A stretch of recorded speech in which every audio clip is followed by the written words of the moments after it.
Alright friends, आज की इस लैब में हम देखेंगे कि आप पीनेट लैब किस तरीके से आप अपने सिस्टम पे इंस्टॉल और कॉन्फ़िगर कर सकते हो। अब जहाँ तक पीनेट लैब की बात है तो इस लैब का हम यूज़ करते हैं। सपोज़ करो आप जो प्रैक्टिकल्स आप करते हो वर्चुअली, अगर आपको लैब क्रिएट करनी है, ठीक है, तो उसके लिए हम या तो पीनेट लैब का यूज़ करते हैं या EVE-NG का यूज़ करते हैं या GNS3 का यूज़ करते हैं, ठीक है। तो आज की इस वीडियो में हम देखेंगे कि आप पीनेट लैब को किस तरीके से आप डाउनलोड करोगे और किस तरीके से फिर आप इंस्टॉल आप कर सकते हो। तो उसके लिए आपको क्या करना है कि सबसे पहले आप गूगल की वेबसाइट पे जाइए और यहाँ पे आप टाइप कीजिए पीनेट लैब। तो जैसे ही आप पीनेट लैब डालेंगे यहाँ पे, तो इसके बाद आपका यहाँ पे इस तरीके से आपका ओपन हो जाएगा, ठीक है। इस तरीके से पेज ओपन हो जाएगा और यहाँ पे आप क्लिक करेंगे सिंपली पीनेट लैब के ऊपर, ठीक है। तो यहाँ पे आपकी विंडो ओपन हो जाएगी और विंडो ओपन होने के बाद यहाँ पे आपको इस तरीके से आपको स्क्रीन शो होगी। यहाँ पे आपको जाना है डाउनलोड्स पे, ठीक है। तो यहाँ पे जा सकते हो या यहाँ पे भी आपको दिख रहा है, यहाँ पे डाउनलोड नाउ का ऑप्शन आपको शो हो रहा है यहाँ पे। तो आपने सिंपली डाउनलोड नाउ पे क्लिक करना है। जब आप डाउनलोड नाउ पे क्लिक करेंगे तो आपको यहाँ पे कुछ इस तरीके से विंडो शो होगी। अब आप नीचे आ जाइए यहाँ पे। तो यहाँ पे नीचे आपको थोड़ा सा स्क्रॉल डाउन करेंगे स्क्रीन को, तो जब आप नीचे आओगे तो यहाँ पे लिंक डाउनलोड करके आपको ऑप्शन मिलेगा। तो यहाँ पे 3 लिंक्स दिए हुए हैं, ठीक है। पीनेट लैब के लिए 3 लिंक्स दिए हुए हैं। एक गूगल ड्राइव है, ये 2 गूगल ड्राइव वाले हैं और एक 3 अलग अलग लिंक्स हैं। कहने का मतलब ये है कि 3 अलग अलग लिंक्स हैं। आप किसी भी एक लिंक के ऊपर आप क्लिक करके इसको डाउनलोड कर सकते हो। तो सपोज़ करो हम फर्स्ट वाले ऑप्शन को चूज़ करते हैं और मैं इसके ऊपर क्लिक करता हूँ। तो जैसे ही मैं क्लिक करूँगा तो यहाँ पे एक गूगल ड्राइव ओपन हो जाएगी और आपको यहाँ पे ऑप्शन शो होगा डाउनलोड का। आइदर आप इस पर क्लिक कर सकते हो या फिर आप क्या कर सकते हो, यहाँ पे भी आपको डाउनलोड का ऑप्शन दिख रहा है, आप यहाँ पे भी क्लिक कर सकते हो। आप जैसे ही इस पर क्लिक करोगे तो आपका जो डाउनलोड है यहाँ पे कुछ इस तरीके से शो होगा, Google drive can't scan the file for virus. आपको कोई डरने की ज़रूरत नहीं है। तो ये क्या है, एक OVA फाइल है, ठीक है। ये .OVA फाइल है। तो ऑलमोस्ट इसका जो साइज़ है वो 2 GB के आसपास में है। तो आपको सिंपली इस पर क्लिक करना है डाउनलोड एनीवे करके। जैसे ही आप डाउनलोड एनीवे पे क्लिक करोगे तो आप देख सकते हैं यहाँ पे डाउनलोडिंग स्टार्ट हो गई है, ठीक है। तो ये कुछ टाइम लेगा और कुछ टाइम बाद आपका यहाँ पे डाउनलोडिंग कंप्लीट हो जाएगा। तो इसे डाउनलोडिंग होने देते हैं और डाउनलोडिंग होने के बाद फिर आगे कंटिन्यू करते हैं हम। ऑलराइट दोस्तों, तो हमारा जो पीनेट लैब है वो कंप्लीट हो चुका है डाउनलोड। अब हमने क्या करना है, आपको इस OVA फाइल को आपको इंपोर्ट कराना है VMware वर्कस्टेशन के अंदर, ठीक है। तो आपको सिंपली क्या करना है, VMware वर्कस्टेशन इंस्टॉल कर लेना है। ये आपको मिल जाएगा सिंपली गूगल पे आप सर्च करोगे तो वहाँ पे बहुत सारी ऐसी वेबसाइट्स हैं जहाँ पर आपको ईजिली VMware वर्कस्टेशन मिल जाएगा। तो जब आप VMware वर्कस्टेशन इंस्टॉल कर लोगे, इंस्टॉल करने के बाद अब आपको जो OVA फाइल है पीनेट लैब वाली, उसको आपको इंपोर्ट कराना है। तो उसके लिए आपको सिंपली क्या करना है, यहाँ पे आप होम ऑप्शन पे जब आप VMware वर्कस्टेशन ओपन करोगे तो यहाँ पे आपको होम का आइकन दिखेगा। आपको जस्ट इस होम आइकन पे क्लिक करना है। तो आपको कुछ इस तरीके से विंडो शो होगी। यहाँ पे आपको 3 ऑप्शंस दिख रहे हैं, create a new virtual machine, open a virtual machine और connect to a remote server. तो आपको जो सेकंड वाला ऑप्शन है इसको चूज़ करना है, ओपन ए वर्चुअल मशीन को। तो जैसे ही आप क्लिक करोगे तो आप देख सकते हो यहाँ पे मेरी OVA फाइल है पीनेट लैब वाली, इसको मैं सिलेक्ट करूँगा और सिंपली मैं ओपन पे क्लिक करूँगा। अब यहाँ पे आपको एक ऑप्शन दिखेगा इंपोर्ट के लिए, इंपोर्ट वर्चुअल मशीन करके आपको दिखेगा, ठीक है। तो यहाँ पे आप लोकेशन सिलेक्ट कर सकते हो जहाँ पे आप इस वर्चुअल मशीन जो आपकी इंपोर्ट होगी उसकी ये लोकेशन है, ठीक है। ये उसका नाम है। तो आप कोई भी नाम दे सकते हो अपनी वर्चुअल मशीन को, जो भी आप देना चाहते हो, ठीक है। तो मैं यहाँ पे सिंपली डिफ़ॉल्ट रहने देता हूँ और इसके बाद हम सिंपली किस पे क्लिक करेंगे, इंपोर्ट पे क्लिक करेंगे। तो मैं इंपोर्ट पे क्लिक करूँगा तो अब ये थोड़ा सा टाइम लेगी और मेरी वर्चुअल मशीन यहाँ पे OVA फाइल है वो इंपोर्ट हो जाएगी और आपको एक वर्चुअल मशीन ऑटोमेटिकली स्क्रीन के ऊपर शो होगी पीनेट के नाम से, ठीक है। तो इसको होने देते हैं इंपोर्ट।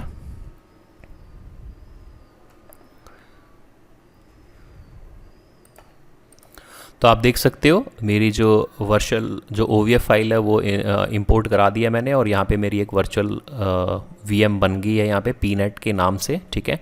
तो अब यहाँ पे अब आप क्या कर सकते हो, अब यहाँ पे आप एडिट ऑप्शन पे जाओगे और एडिट ऑप्शन पे जा कर के अकॉर्डिंग टू योर जो अभी आपके सिस्टम के जो रिसोर्सेज हैं उसके अकॉर्डिंगली यहाँ पे आप मेमोरी एलोकेट कर सकते हो। क्योंकि देखिए जो पीनेट ये जो लैब हम कॉन्फ़िगर कर रहे हैं इसके अंदर हम क्या करेंगे, अपनी वर्चुअल लैब्स बनाएंगे, ठीक है। तो जो भी आपका सपोज़ करो आप CCNA कर रहे हो, नेटवर्किंग के अंदर CCNA कर रहे हो या CCNP कर रहे हो या CCI कर रहे हो, या फिर आप फायरवॉल्स के ऊपर आप प्रैक्टिस करना चाहते हो, तो उसके लिए आपको क्या चाहिए, आपको डिवाइसेस चाहिए, राइट। अब फिजिकल डिवाइसेस तो पॉसिबल है नहीं, राइट। तो उसके लिए फिर हम क्या करते हैं, हम यहाँ पे वर्चुअल लैब्स बनाते हैं। तो वही मैं आपको बता रहा था कि पीनेट लैब भी एक तरह से आपकी एक वर्चुअल लैब बनाने के लिए एक तरह से इसका यूज़ किया जाता है इसका। तो आपकी जो VM है पीनेट, जो ये VM है, इस VM के ऊपर ही आप क्या करोगे, आप वर्चुअल लैब बनाओगे अलग अलग डिवाइसेस को लेकर के। उसमें आप के राउटर्स भी हो सकते हैं, उसमें आपके लेयर 3 स्विचेस भी हो सकते हैं, लेयर 2 स्विचेस भी हो सकते हैं, उसमें आपके फायरवॉल्स भी हो सकते हैं। तो आप एक तरह से कोई भी डिवाइसेस को आप यहाँ पे इंपोर्ट करा करके आप उसको लैब में आप अपनी लैब बना सकते हो और प्रैक्टिस कर सकते हो, ठीक है। तो इसके लिए रिकमेंड ये होता है कि आपके जो सिस्टम के जो रिसोर्सेज हैं वो अच्छे होने चाहिए, ठीक है।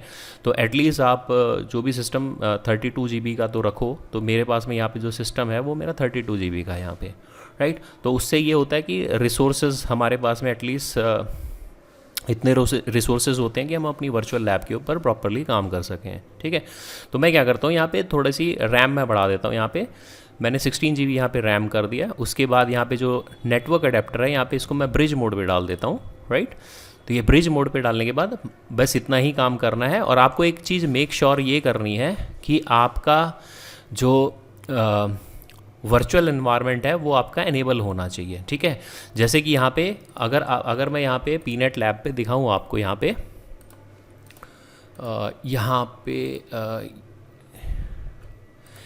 पे अब आप जब जाओगे ना, अब यहाँ पे पीनेट जब डाउनलोड ऑप्शन पे जाओगे तो जब जहाँ पे मैंने आपको बताया था यहाँ पे OVF फाइल्स थी, ठीक है। इसके नीचे प्रॉपरली पूरा गाइडेड किया हुआ है कि आप किस तरीके से इस पीनेट लैब को आप इंस्टॉल भी करोगे, किस तरीके से आप इसको आप इंपोर्ट करा के यूज़ कर सकते हो, ठीक है। तो यहाँ पे एक ऑप्शन ये भी दे रखा है कि जो आपका जो पीनेट लैब आप जब इंस्टॉल करोगे ना तो उसके लिए यहाँ पे कुछ रिक्वायरमेंट्स हैं, ठीक है। तो वो मैं रिक्वायरमेंट्स आपको दिखा देता हूँ यहाँ पे।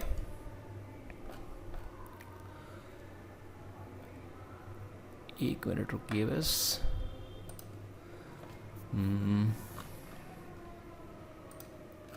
यहाँ पे कहीं था, एक मिनट रुकिए।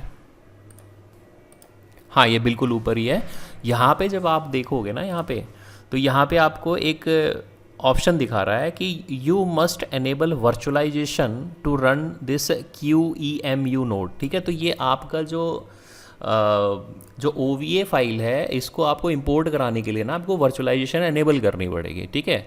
तो इसमें आपके बायोस के ऑप्शन में भी आपको वर्चुअलाइजेशन का ऑप्शन मिलेगा। तो वहाँ पे आपका एक, जैसे आपका अगर इंटेल का बोर्ड है तो वहाँ पे VTX होगा, ठीक है।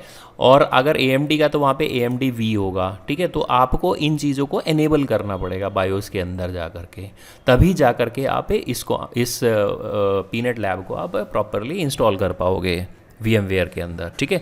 तो ये चीज़ मेक श्योर करनी है आपको कि आपके जो बायोस सेटिंग है, बायोस सेटिंग के अंदर आपका जो वर्चुअलाइजेशन है वो आपका एनेबल होना चाहिए, जैसे यहाँ पे लिखा भी हुआ है यहाँ पे, ठीक है। तो आपको ये चीज़ मेक श्योर करनी है, राइट। तो ठीक है, मैंने ये किया हुआ था बायोस के अंदर, तो यहाँ पे मेरा प्रॉपरली इंपोर्ट हो गया है, राइट। तो यहाँ पे बस आपने यही करना है। यहाँ पे आप मेमोरी आप अपने नीड के अकॉर्डिंग जो भी आपके सिस्टम पे जो भी रैम है उसके अकॉर्डिंगली यहाँ पे आप एलोकेट कर सकते हो रैम को, ठीक है। यहाँ पे जो हार्ड डिस्क का साइज़ है वो 100 GB है। और ये मेरे 2 नेटवर्क अडेप्टर हैं, मैं इनको ब्रिज मोड पे सिलेक्ट कर लिया और इसको सिंपली आप ओके कर दो। ओके करने के बाद अब आपको पावर ऑन करनी है वर्चुअल मशीन। तो ये मैंने पावर ऑन कर दिया वर्चुअल मशीन। अब हमारी जो पीनेट VM है वो अब ऑन हो रही है यहाँ पे। तो ये थोड़ा सा टाइम लेगी और जो हमारी VM है वो अप आ जाएगी।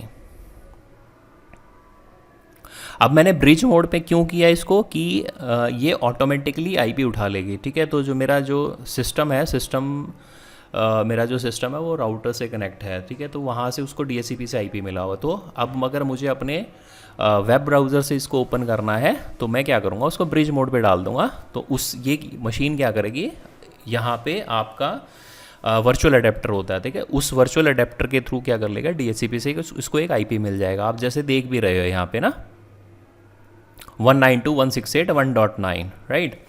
तो यहाँ पे ये इसको IP मिल गया। अब हम क्या करते हैं, अपने ब्राउज़र पे चलते हैं और ब्राउज़र पे जा कर के मैं सिंपली यहाँ पे टाइप करूँगा 192.168.1.9, ये IP मिला था, मैं सिंपली ओके कर देना आपने। अब इस तरीके से आपकी विंडो ओपन हो जाएगी। तो यहाँ पे आपको दो मोड दिख रहे हैं, एक तो ऑनलाइन मोड दिख रहा है, एक ऑफलाइन मोड दिख रहा है। अब इन दोनों में क्या डिफरेंसेस हैं, तो यहाँ पे आप देखो, यहाँ पे जो यहाँ पे नीचे दिखा भी रखा है, आपके दो मोड्स हैं यहाँ पे, online mode and offline mode. अब जो ऑफलाइन मोड है, अगर उसके थ्रू आप लॉगिन करते हो तो उस केस में हमें इंटरनेट की ज़रूरत नहीं है, राइट। अब अगर ऑफलाइन मोड करोगे तो उस केस में जो यूज़र नेम है वो आपका एडमिन रहेगा और जो पासवर्ड है वो इसका डिफ़ॉल्ट पीनेट रहेगा, ठीक है। तो ये याद रखना आप। अब इसके अंदर आप ऑफलाइन मोड के अंदर इसमें इंटरनेट की ज़रूरत नहीं होती है, बट इस केस में आप क्या कर सकते हो, इस केस में एक ड्रॉबैक है कि जो ऑनलाइन लैब्स अवेलेबल हैं स्टोर के अंदर उनको आप यूज़ नहीं कर पाओगे, ठीक है, उस केस में आप यूज़ नहीं कर पाओगे, ठीक है। वैसे सारे फंक्शंस मिलेंगे आपको। वहीं पे अगर मैं ऑनलाइन मोड की बात करूं तो इसमें हमें इंटरनेट की ज़रूरत होती है और इसमें आपको रजिस्टर करना पड़ता है। जो आपके जो पीनेट लैब वाली जो वेबसाइट है, इस पे जा करके आपको अपना एक यूज़र नेम पासवर्ड बनाना पड़ेगा, आपको वहाँ पे एक रजिस्टर करना पड़ेगा अपने आप को।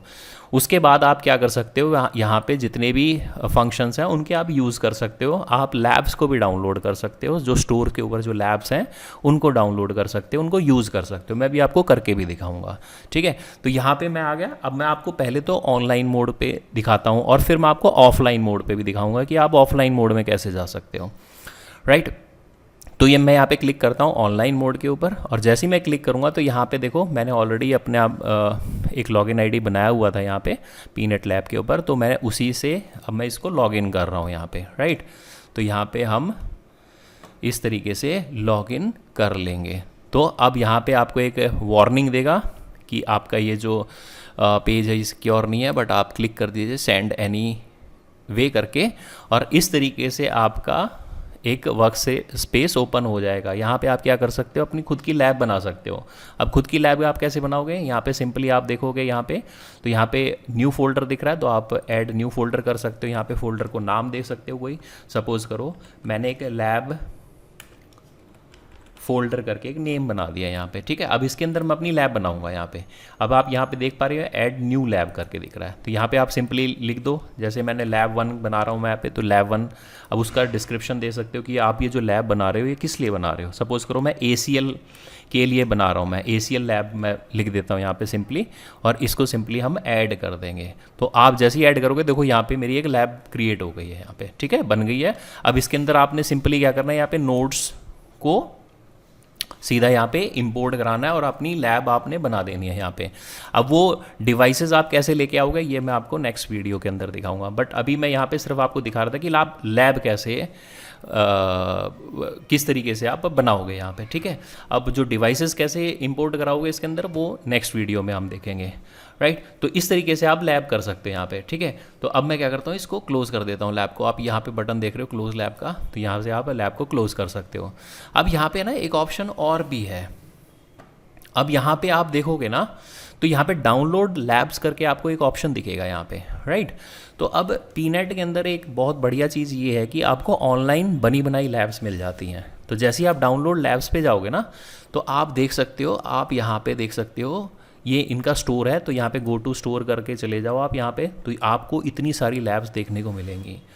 ये सारी की सारी लैब्स हैं, जैसे CCI राउटिंग स्विचिंग से रिलेटेड लैब्स हो गई यहाँ पे, तो आप इस पर क्लिक करोगे तो ये सारी लैब्स दिख जाएंगी आपको। CCI डेटा सेंटर से रिलेटेड है, CCI एंटरप्राइज से रिलेटेड है। तो यहाँ पे बहुत सारी लैब्स बनी हुई हैं। तो इन लैब्स को आप क्या कर सकते हो, इंपोर्ट करा सकते हो, डाउनलोड कर सकते हो और फिर इन लैब्स को आप सॉल्व कर सकते हो, प्रैक्टिस कर सकते हो लैब्स के ऊपर। जैसे CCNP से रिलेटेड लैब्स मिल जाएंगी आपको, CCNA से रिलेटेड लैब्स मिल जाएंगी, SD-WAN से रिलेटेड लैब्स मिल जाएंगी। तो ऐसे बहुत सारी लैब्स बनी हुई हैं, BGP, OSPF, MPLS, automation, firewall, तो ऐसे बहुत सारी लैब्स बनी हुई हैं। ठीक है, यहाँ पे फायरवॉल के अंदर आप देखोगे पालो अल्टो से रिलेटेड बहुत बनी हुई है, सिस्को ASA से बनी हुई है, FortiGate की बनी हुई है यहाँ पे, राइट। तो ये सारी लैब्स बनी हुई हैं। तो इन लैब्स को आप बनी बनाई लैब्स को डाउनलोड करके उस पर प्रैक्टिस कर सकते हो, या आप अपनी खुद की लैब्स भी बना सकते हो, राइट। तो ये तरीका हुआ कि ऑनलाइन का। ठीक है, अब सपोज करो आप ऑनलाइन नहीं करना चाहते, आप ऑफलाइन कर। अब मैं आपको एक लैब भी क्या करते हैं डाउनलोड करके दिखा देता हूँ। सपोज करो हम CCNA पे जाते हैं ना, CCNA की कोई मैं एक लैब डाउनलोड कर लेता हूँ यहाँ पे, जैसे ये स्टैटिक राउटिंग वाली है या कोई भी और देख लेते हैं, जैसे नेट से रिलेटेड है ये। ठीक है, इस पर मैं क्लिक करूँगा और यहाँ पे आप देख सकते हो डाउनलोड लैब का ऑप्शन आ गया। मैं सिंपली डाउनलोड लैब पे क्लिक करूँगा और मेरी जो लैब है वो डाउनलोड हो जाएगी। यहाँ पे आपको फिर से एक बार क्लिक करना पड़ेगा डाउनलोड पे, और आप देख सकते हो यहाँ पे मेरी लैब है वो डाउनलोड हो रही है पीनेट के अंदर। ठीक है, तो ये डाउनलोड हो गई है। अब हम सिंपली गो टू लैब पे जाओ। अब आप देख सकते हो यहाँ पे आपको यहाँ पे जाना पड़ेगा। हाँ, ये आ गई। ठीक है, तो आप जब आप यहाँ पे देखोगे ना, यहाँ पे रूट पे देखो, रूट पे गए आप, रूट पे मैंने तो एक लैब फोल्डर बनाया था और इस लैब फोल्डर के अंदर मैंने लैब 1 करके बनाया था, और जो हमने डाउनलोड करी है your lab from pennant lab store करके एक फोल्डर बन गया यहाँ पे। ये मैंने नेट करके एक लैब बनाई थी, देखो ये आ गई है यहाँ पे। इस लैब को आप सिंपली ओपन कर सकते हो। तो देखो अब आपकी लैब ओपन हो गई है यहाँ पे। अब डिवाइसेस को आप ऑन करके और यहाँ पे आप प्रैक्टिस कर सकते हो। ठीक है, यहाँ पे आप जैसे स्टार्ट, जैसे मुझे स्विच को स्टार्ट करना है या राउटर को स्टार्ट करना है, तो मैं इस पर क्लिक करूँगा, मेरा राउटर स्टार्ट हो जाएगा यहाँ पे, है ना। तो इस तरीके से आप ये काम कर सकते हो, राइट। तो इस तरीके से आप लैब को क्या कर सकते हो, डाउनलोड कर सकते हो इनके स्टोर से, राइट। तो मैं इसको क्लोज कर देता हूँ। और अब यहाँ पे एक ऑप्शन होता है, ठीक है। अब आप बाय डिफ़ॉल्ट आपका ऑनलाइन वाला ऑप्शन एनेबल्ड रहता है, ठीक है। तो ऑनलाइन वाली ऑप्शन से ही, ऑनलाइन वाले अकाउंट से यहाँ पे लॉगिन करते हैं यहाँ पे, जैसे ऑनलाइन मोड से ना। अब आप ऑफलाइन से कैसे आप करोगे यहाँ पे, ठीक है। तो उसके लिए अब आपको क्या करना पड़ेगा, यहाँ पे जब आप पीनेट लैब में जाओगे तो यहाँ पे आपको एक सिस्टम्स का ऑप्शन दिख रहा है। इस सिस्टम से ऑप्शन पे क्लिक करोगे तो यहाँ पे सिस्टम मोड दिख रहा है आपको। इस सिस्टम मोड पे जाओगे तो अभी आप देखो डिफ़ॉल्ट मोड क्या आपका ऑनलाइन है, मतलब आप ऑनलाइन से ही लॉगिन कर सकते हो। तो यहाँ पे ऑनलाइन मोड को मैं क्या कर देता हूँ, डिसेबल कर देता हूँ। कर दिया मैंने डिसेबल, और यहाँ पे जो ऑफलाइन मोड है इसको मैं एक्टिव कर देता हूँ। तो ये आपका offline mode is turn on successfully. अब आप क्या कर सकते हो, ऑफलाइन मोड से लॉगिन कर सकते हैं। यहाँ पे मैं इसको लॉग आउट कर देता हूँ। अब देखो मैं ऑफलाइन पे क्लिक करूँगा तो यहाँ पे जो वही चीज़ यहाँ पे आपको देखना पड़ेगा, ये एडमिन और पीनेट, ठीक है। तो मैं यहाँ पे एडमिन पीनेट करोगे यहाँ पे, और यहाँ पे आप ये टाइप करो 6F और लॉगिन कर जाओ। अब ये कौन सा मोड आ गया आपका, ऑफलाइन मोड आ गया, ठीक है। अब इसमें इंटरनेट की ज़रूरत नहीं है आपको, आप अपनी खुद की लैब बनाओ और सिंपली यूज़ कर लो। तो इस तरीके से आप क्या कर सकते हो, पीनेट लैब अपने सिस्टम पे इंस्टॉल कर सकते हो और उसको यूज़ कर सकते हो। तो आई होप आपको ये वाली वीडियो, ये जो टास्क मैंने आपको बताई है, ये आपको समझ में आई होगी, ठीक है। तो thanks for watching this video, bye bye.